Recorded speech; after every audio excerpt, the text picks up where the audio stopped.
Bonjour et bienvenue sur notre chaîne Et Tout Nature. Bienvenue sur votre émission de tous les mercredis sur notre page YouTube. Et aussi, vous pouvez nous suivre sur Facebook ou Instagram.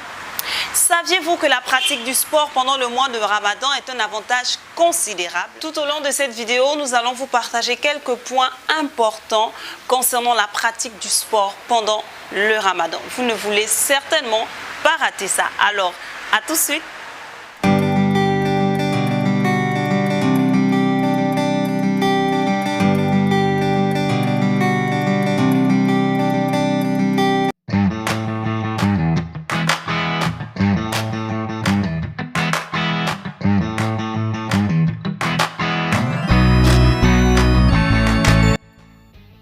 Le sport est une activité physique exercée dans le sens du jeu et de l'effort, et dont la pratique suppose un entraînement méthodique et le respect des règles.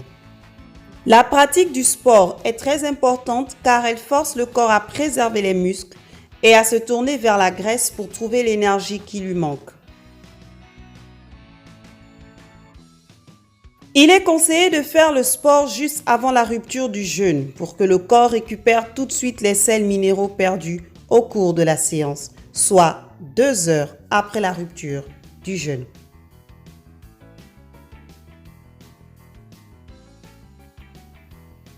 Si vous n'avez pas l'habitude de faire du sport, voici des exercices recommandés pour vous.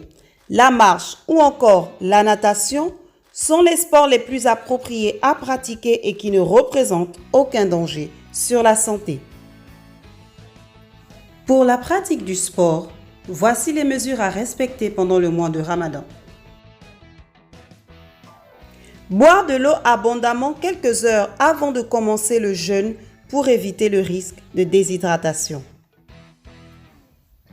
Ensuite, arrêtez immédiatement de faire le sport si vous ressentez une douleur abdominale, une douleur au niveau des muscles ou encore des maux de tête.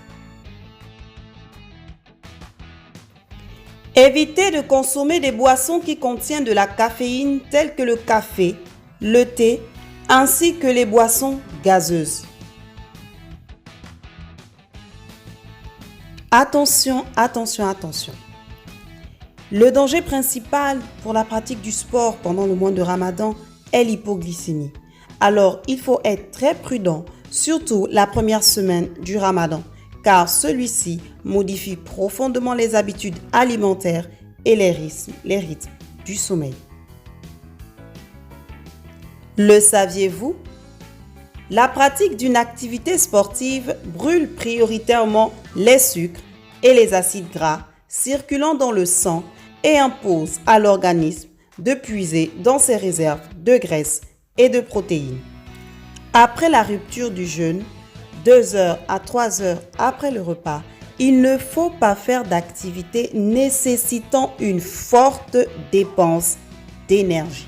Merci d'avoir regardé cette vidéo et surtout n'oubliez pas de vous abonner sur notre page et de cliquer sur la cloche de notification pour ne pas rater nos prochaines vidéos. Pour savoir sur la boutique Et Tout Nature, une seule adresse, nous sommes situés derrière le terminus Liberté 5 et nous répondons à ce numéro 77 547 42 02 et vous pouvez nous trouver sur notre site web www.etounature.com. Quant à moi, je vous donne rendez-vous mercredi prochain pour une nouvelle vidéo chez Et Tout Nature.